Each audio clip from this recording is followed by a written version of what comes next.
समाधान समाधान समाधान। नमस्कार, आदाब, सत श्री अकाल मित्रों, स्वागत है समाधान कार्यक्रम में आप सभी का।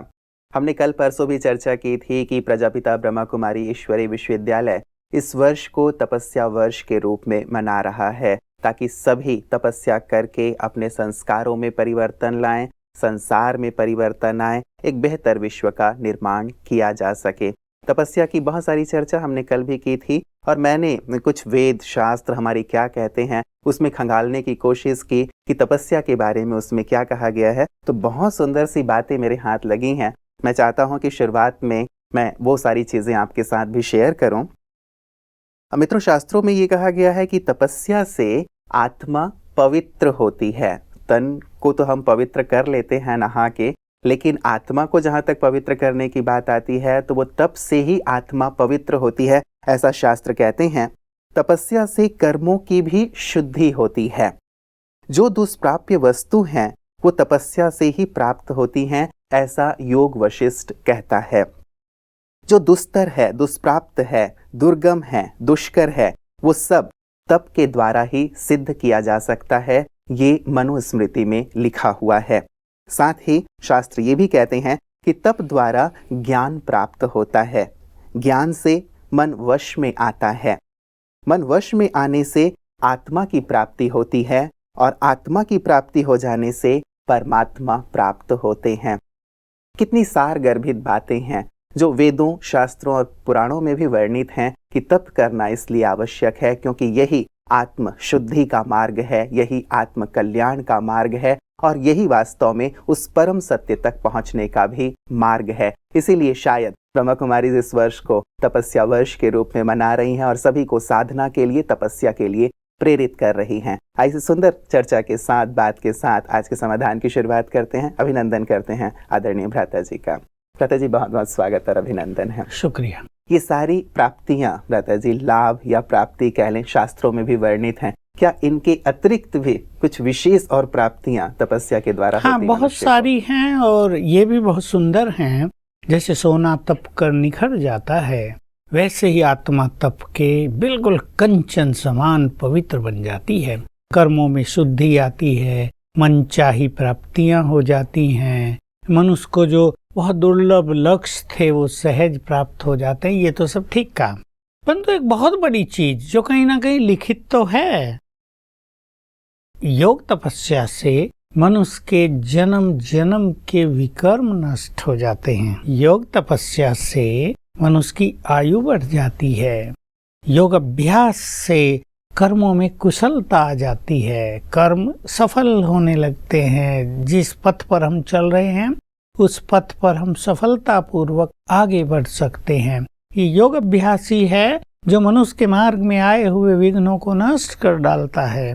इससे बुद्धि स्वच्छ होती है। मन न केवल वश में होता है, लेकिन मनुष्य मन में श्रेष्ठ संकल्पों का निर्माण करके अपने मन को परमात्म स्वरूप पर एकाग्र कर सकता है। देखिए, ये योग के बारे में चर्चाएं तो बहुत सारी हैं हमारे ग्रंथों में भी, पर ये सबसे सुंदर चर्चा है आत्मा और परमात्मा का संबंध जोड़ना योग है।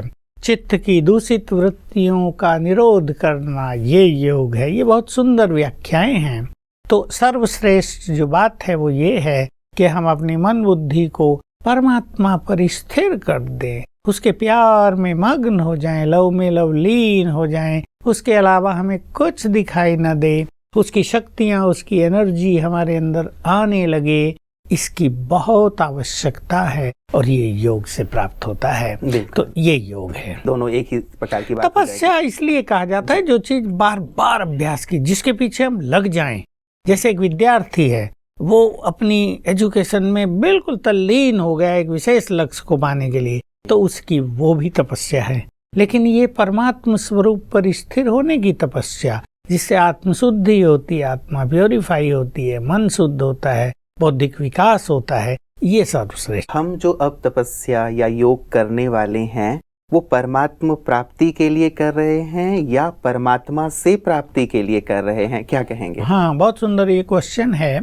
संसार में योग अभ्यास लोग परमात्मा मिलन, परमात्मा अनुभूति, उसके दर्शनों के लिए करते हैं। लेकिन ये योग अभ्यास ऐसा है जो स्वयं भगवान ने सिखाया कि तुम मेरे से सब कुछ कैसे प्राप्त करो। तो परमात्मा की प्राप्ति नहीं, परमात्मा से सर्वस्व प्राप्तियां हो जाएं हमें, उसकी संपूर्ण शांति हमारी हो जाए, उसका संपूर्ण प्यार हमें अनुभव में आने लगे, उसका संपूर्ण ज्ञान हमारे स्वरूप में आ जाए, उसकी संपूर्ण प्योरिटी को हम साक्षात कर लें और उसकी शक्तियों से हम भी मास्टर सर्वशक्तिवान बन जाएं, बिल्कुल निर्मल होकर हम संसार की सेवा करें। ये इसका लक्ष्य है। बिल्कुल, और बहुत ही सुंदर लक्ष्य आपने स्पष्ट कर दिया व्रता जी। मुझे लगता है ये सारी चीजें सभी मनुष्यों को चाहिए, केवल जो विद्यालय से जुड़े हुए भाई बहनों की बात नहीं है। जैसे आपने कहा सफलता की बात है, आयु दीर्घायु हो जाए उसकी बात है, या निरोगी हो जाए, ये सारी चीजें तो हर एक व्यक्ति की कामना रहती है। लेकिन यही है कि शायद वो योगाभ्यास की ओर या तपस्या की ओर आगे बढ़ता नहीं है। एक चीज मुझे और इसमें जोड़ देनी है कि हमारे जो साधु संत महात्माएं बहुत समय से मुक्ति की कामना करते आए, विशेष करके उसमें है कि न उन्हें स्वर्ग चाहिए, न वैभव चाहिए, न स्वर्ग का राजपद चाहिए, उन्हें चाहिए मुक्ति।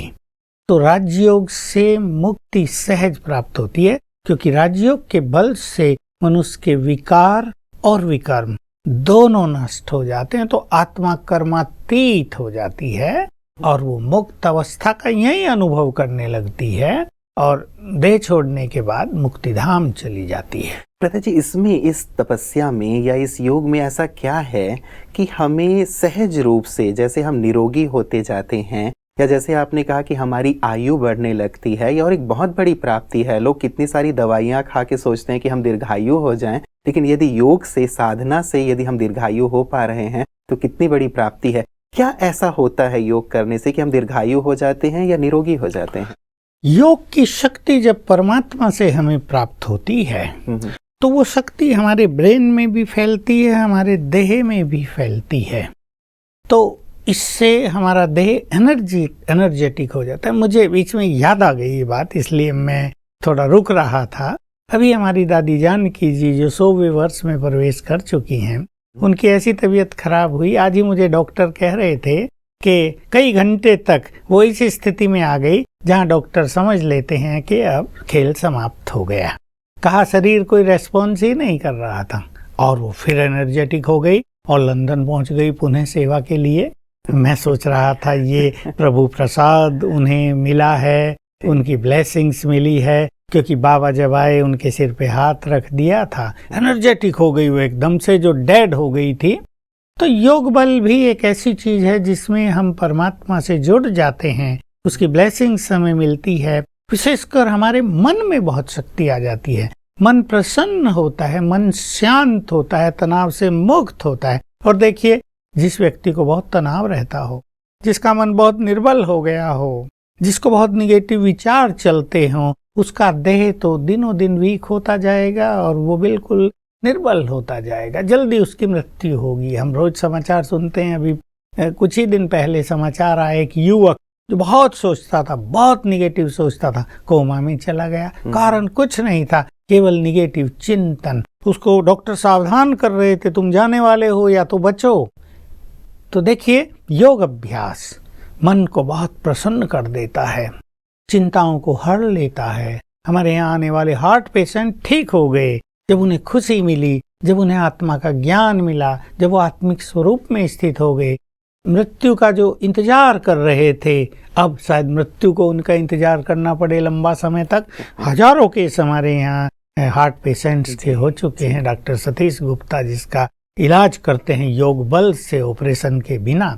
तो योग से ये सब चीजें प्राप्त होती हैं। और एक मोटी सी बात जो लोग बहुत कहते हैं कि हमारी आयु हमारे श्वासों पर निर्भर करती है।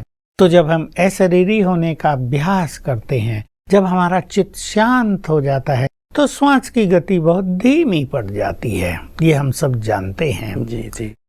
तो उस कारण भी आयु बढ़ जाती है। वही वो कहा गया है कि शायद गिनती की सांसें आप लेके आए हैं, और जितनी सांसें आप ले लेंगे शायद वो जीवन के अंत की ओर बढ़ेंगे, तो सांसों की गति भी कम हो जाती है। दादा जी, विशेष करके एक चीज और है, कहा जाता है कि तपस्या से, जैसे आप कह रहे हैं कि सफलता प्राप्त होती है, सुख शांति आ जाती है। तो सफलता अर्जित करने के पीछे भी क्या कुछ विशेष है कि हमने साधना की, योग किया और सफलता के पथ पे चल पड़े? हाँ, देखिए पीछे बहुत सुंदर फिलॉसफी है, क्योंकि ऐसे मैं तो कहूँगा हजारों केस हमारे सामने आ चुके हैं, अनुभव में आ चुके हैं जिन्होंने योग अभ्यास से सफलता प्राप्त की। और मैं तो ऐसे ऐसे लड़के और लड़कियों को देखा है जिनका योग अभ्यास बहुत अच्छा था, वो इंजीनियरिंग कर रहे हैं, फाइनल ईयर में पहुंचते ही अच्छी नौकरी मिल गई उनकी। अभी फाइनल किया भी नहीं था कि बस एग्जाम देते ही हमारे पास आ जाना। MBA कर रहे थे, फाइनल सेमेस्टर से पहले ही उनको एक अच्छी नौकरी मिल गई। तो क्या सिद्धांत है इसके पीछे? कई लोग BSc कर रहे हैं, नौकरी मिल गई, MSc MCA कर रहे, फर्स्ट क्लास नौकरी पहले ही मिल गई।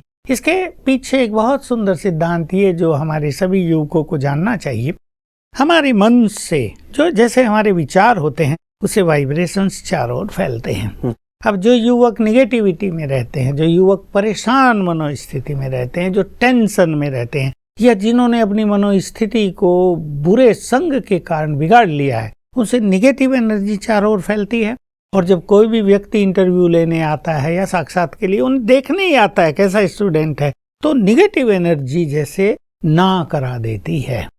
यही पॉजिटिव एनर्जी यदि हमसे वाइब्रेट आउट होती रहे, हमारी अच्छी मनोस्थिति हो, सुंदर विचार हो, जब हम योग अभ्यास करते हैं तो सब कुछ सुंदर होता है। तो जो व्यक्ति हमसे मिलने आएगा या हमें देखने आ रहा है, मान लो कि ये लड़का ठीक है या नहीं हमारे कार्य के लिए, उसको इतनी पॉजिटिव एनर्जी मिलेगी, वो पॉजिटिव एनर्जी यस करा देगी। ये रहस्य इनके पीछे है। बिल्कुल बिल्कुल, ये तो बहुत ही गहरा और सूक्ष्म सिद्धांत है जिसके बारे में शायद लोग नहीं समझते। और ज्यादातर ये होता रहता है जी कि जब इंटरव्यू के लिए व्यक्ति जा रहा होता है, लड़के या लड़कियां, तो मन में एक भय का भाव लेके जाते हैं कि पता नहीं क्या प्रश्न पूछ लेंगे, हमारे जीवन से पूछेंगे, सिलेबस से पूछेंगे, कहाँ से पूछेंगे। तो ये भय रहता है और सिलेक्शन होगा या नहीं होगा ये भी रहता है। और शायद ये मेडिटेशन मन को शांत कर देता होगा और जिस पॉजिटिव एनर्जी की आप बात कर रहे हैं वो एनर्जी उन्हें सफलता प्रदान कर बिल्कुल यही होता है। हम जो कराते हैं जब इंटरव्यू देने युवक जाते हैं तो उन्हें कॉन्फिडेंट कर देते हैं कि बस मैं मास्टर सर्वशक्तिवान हूँ, सफलता मेरा जन्म सिद्ध अधिकार है,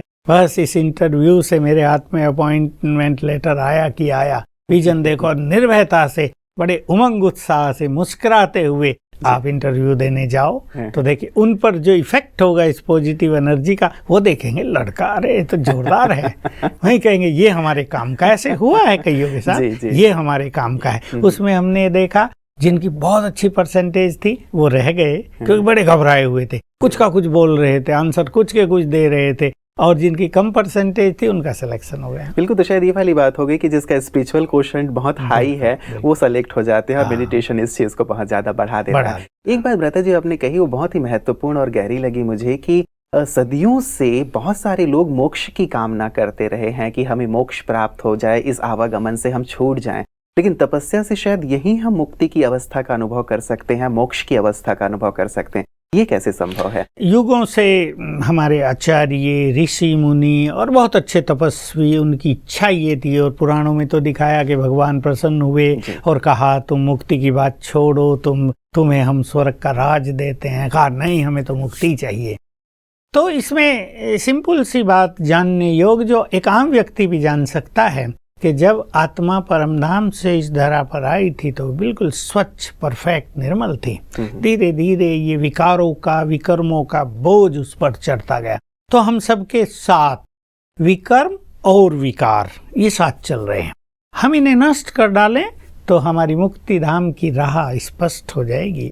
तो योग अभ्यास से, योग बल जिसे कहते हैं, उसको योग अग्नि भी कहा जाता है, उससे ये विकर्म और विकार नष्ट होने लगते हैं। तो जैसे जैसे ये विकार नष्ट होंगे हमें यहाँ फील होने लगेगा हम मुक्त होते जा रहे हैं। जैसे किसी का कर्ज उतरता जा रहा हो, जैसे किसी के सिर से बोझ उतरता जा रहा हो, तो वो मनुष्य हल्का होता है ना। 4 गठरी सिर पे रखी, एक उतार दी, हल्का लगेगा, फिर दूसरी भी उतार दी, हल्का, चारों उतर गई, वो दौड़ेगा, भागेगा।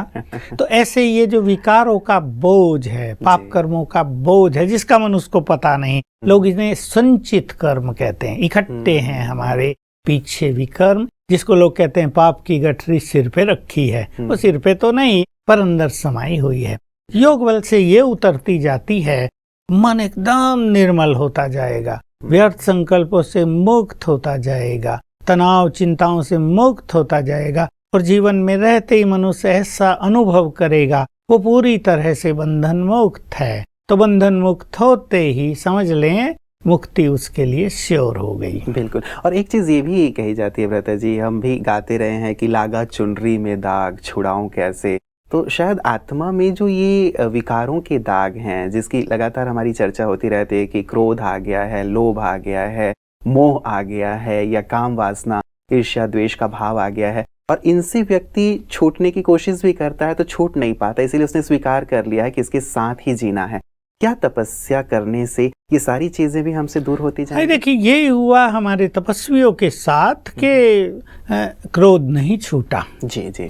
तो जिसमें क्रोध है उसको समझ लेना चाहिए वो मुक्ति से बहुत दूर है। जिसमें अभिमान है मुक्ति का द्वार उसके लिए बंद है। जो धन के पीछे भाग रहा है, ऐसे बहुत सारे आज सन्यासी भाग रहे हैं ना, तो समझ ले मुक्ति उनका संकल्प, उनका उद्देश्य ही नहीं है, या उनको मुक्ति से कोई लेना देना नहीं। मुक्त माना बिल्कुल आत्मा जैसे निर्लिप्त हो गई है, कर्म कर रही है, कर्म के लेप छेप से भी मुक्त हो गई है। लोगों से मिल रहे हैं, हंस रहे हैं, कार्य व्यवहार में आ रहे हैं, लेकिन सबसे डिटैच हैं। ये अनासक्त वृत्ति, ये न्यारे प्यारेपन की स्थिति।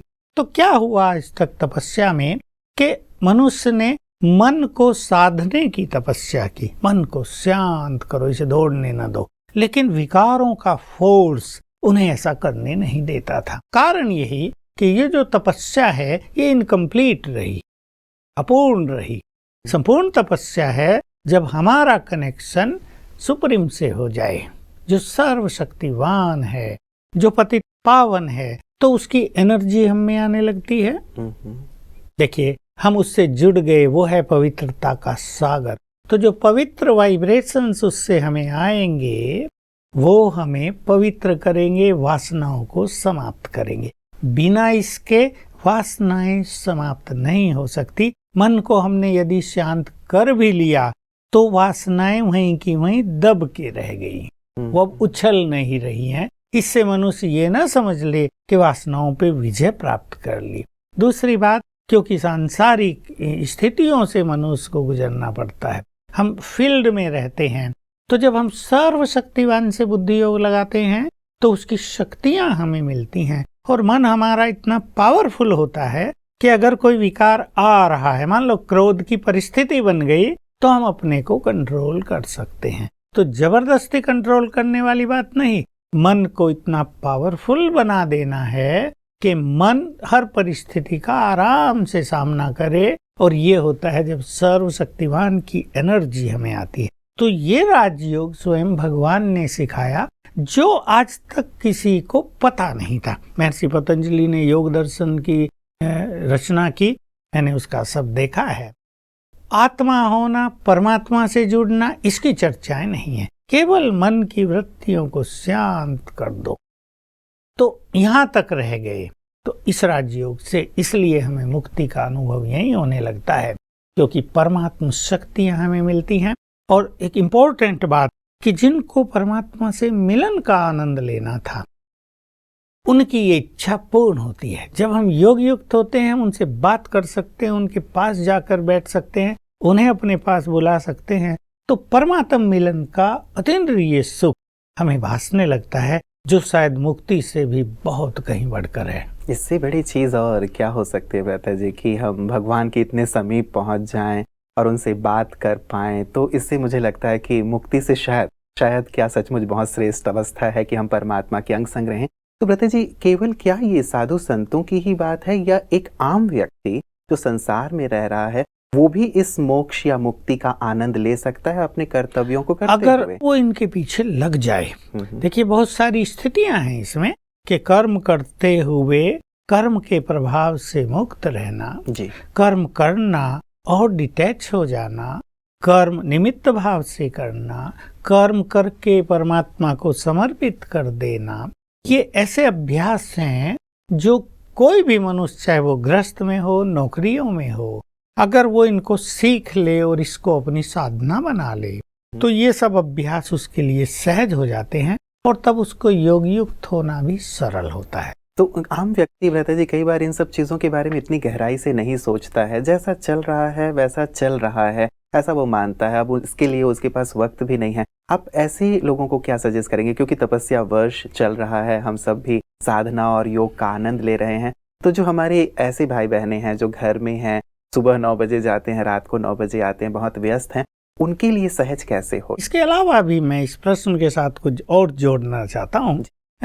ऐसे लोग हैं जो गृहस्थ में रहते हैं, नौकरियों के अलावा गृहस्थ में कुछ ऐसे झंझट रहते हैं कि भाई लड़की सीए कर रही है लेकिन क्लियर नहीं हो पा रहा है, लड़का पढ़ने में होशियार नहीं है, 2 बार 10वीं में फेल हो गया, मुश्किल से पास कराई तो 11वीं में 2 बार फेल हो गया, मुश्किल से पास करा के कह रहे 12वीं भाई बड़ा मुश्किल काम है। ये ऐसी परिस्थितियां होती हैं जो मनुष्य के चिंतन को बुरी तरह प्रभावित करती हैं, क्योंकि उसका अपना परिवार है, वो अपने बच्चों का उज्जवल भविष्य बनाना चाहते हैं, पर ऐसा नहीं हो रहा है। फिर कर्म क्षेत्र पर किसी को कोई बाधा, किसी को कोई बाधा। कल ही एक व्यक्ति आया कि बस मुझे हाथ में लेटर दे दिया कि बस अब तुम्हारी हमें जरूरत नहीं है, मेरा इतना अच्छा परफॉर्मेंस था, मैनेजर आदि सब बहुत प्यार करते थे। मैंने पूछा भाई क्यों, मेरे से गलती क्या हुई, मेरी कहीं काम में गड़बड़ हुई? कि नहीं, बस ऊपर का दबाव है कि कुछ लोगों को निकाल दो, उसमें आपका भी नंबर आ गया है। ऐसी परिस्थितियां मनुष्य के सामने आ जाती हैं जहां अननेसेसरीली विदाउट एनी रीजन मनुष्य की जॉब चली जाए, अब बेचारे डिप्रेशन में आ जाते हैं युवक। इन सब चीजों को ठीक करने के लिए भी ये स्पिरिचुअल एनर्जी बहुत काम आती है। तो जो आपने प्रश्न पूछा, पहले मनुष्य को ये सीखना होता है कि वो परमात्मा के प्रति समर्पित भाव अपनाए, अपने कर्मों में निमित्त भाव अपनाए। मैं ही जिम्मेदार हूँ, ये मैं और मेरा जो मनुष्य को बांधता है, जो उलझाता है। देखिए, एक माँ है, उसके 2 बच्चे हैं, पति है नहीं। अब माँ को तो रहता है मेरे बच्चे, इनको ये करा दूं, वो करा दूं, पैसे भी नहीं है, कोई नौकरी धंधा भी नहीं है, तो ये मैं उसको भारी करेगा मेरा। अभी वही माता अगर समर्पित भाव अपना ले, नहीं ये तुम्हारे बच्चे हैं, तुमको अर्पित, हम तीनों तुमको अर्पित, तुम जैसे चाहे हमें चलाओ, जैसा चाहे हमें हमारा भविष्य बनाओ, बच्चों का भविष्य बनाओ, तो वो देखेंगी कि द्वार खुलने लगे, उसको पता भी नहीं चलेगा कहाँ से सब कुछ सुंदर सुंदर होने लगा। ऐसे बहुत लोग हमारे पास आते हैं, अच्छा योग अभ्यास कर रहे थे, कोई लोग आए, उनके बच्चे को बहुत पसंद किया और कहा हम इसको स्कॉलरशिप देते हैं विदेश भेजने के लिए, बहुत अच्छा। उनके मनचित भी नहीं था, खुश हो गए, वाह घर बैठे पैसा भी खर्च नहीं करना पड़ रहा, कुछ भी नहीं करना पड़ा, 3 साल तक जाओ अमेरिका, ये पढ़ाई पढ़ के आओ। तो ये सब द्वार खुलते। ऐसे ही कर्मों में निमित्त भाव, मेरे कर्म, मेरी जिम्मेदारी, मुझे ये करना है, मुझे वो करना, इससे हटकर मैं आत्मा हूँ, इन कर्मेंद्रियों के द्वारा कार्य करा रही हूँ। कार्य समाप्ति पर कार्यों को परमात्मा अर्पित कर देना। ऐसे ही अपने गृहस्थ में कमल फूल समान न्यारे और प्यारे रहना, ये हमारे ईश्वरीय विश्वविद्यालय में बहुत अच्छी चीजें मनुष्य को सिखाई जाती हैं। तो आम गृहस्थ में रहने वाले लोग पहले ये सब चीज सीख लें।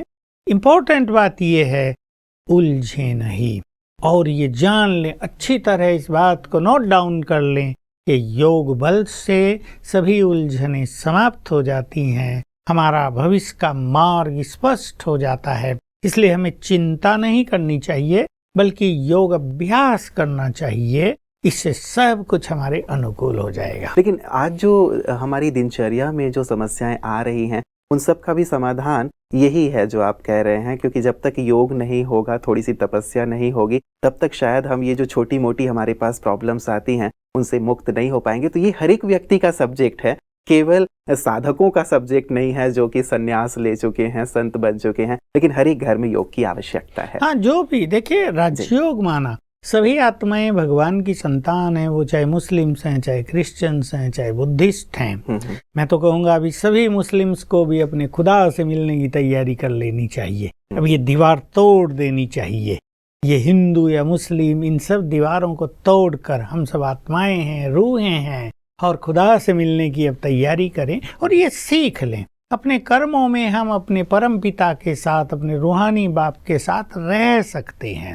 होता क्या है कि मनुष्य कर्मों में इतना उलझ जाता है कि उसको बिल्कुल भुलाए रखता है, उसे किनारा किए रखता है। लेकिन हम उससे जुड़े रहें, बात करते रहें उससे, हम तुम्हारे लिए ये कार्य कर रहे हैं, ये कर्म तुमको अर्पित।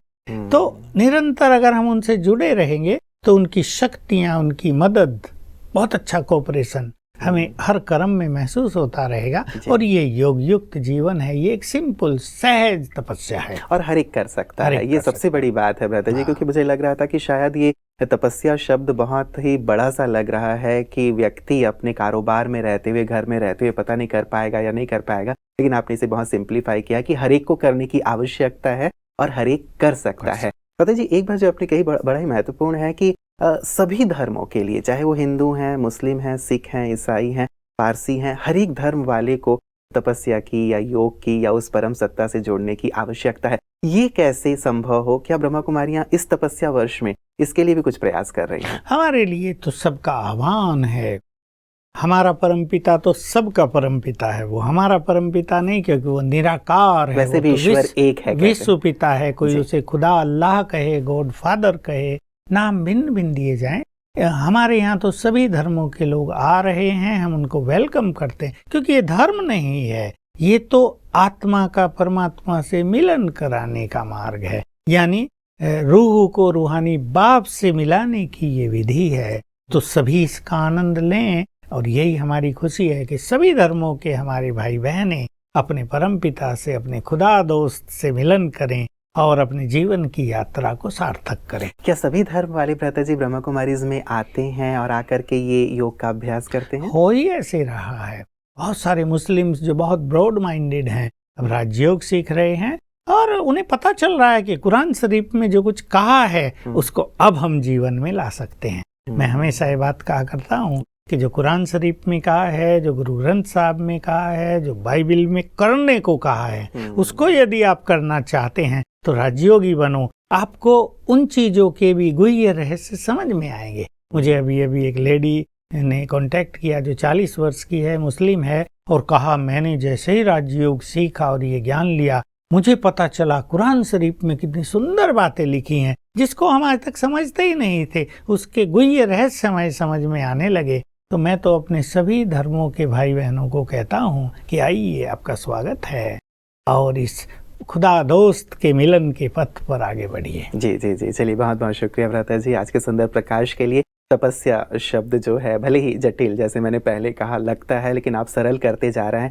इसीलिए चाहेंगे कि इसे और सरल करें ताकि सभी धर्मानुयायी जो भाई बहनें हैं, चाहे वो अमीर हैं, गरीब हैं, सभी इसे करें और अपने जीवन को श्रेष्ठ बनाएं। आज के सुंदर प्रकाश के लिए आपका बहुत बहुत शुक्रिया। मित्रों, बहुत सुंदर पंक्तियां किसी ने कही हैं कि हुआ जो तेरा जिक्र तो हम तेरे सजदे में झुक गए। अब क्या फर्क पड़ता है कि मंदिर में झुक गए या मस्जिद में झुक गए।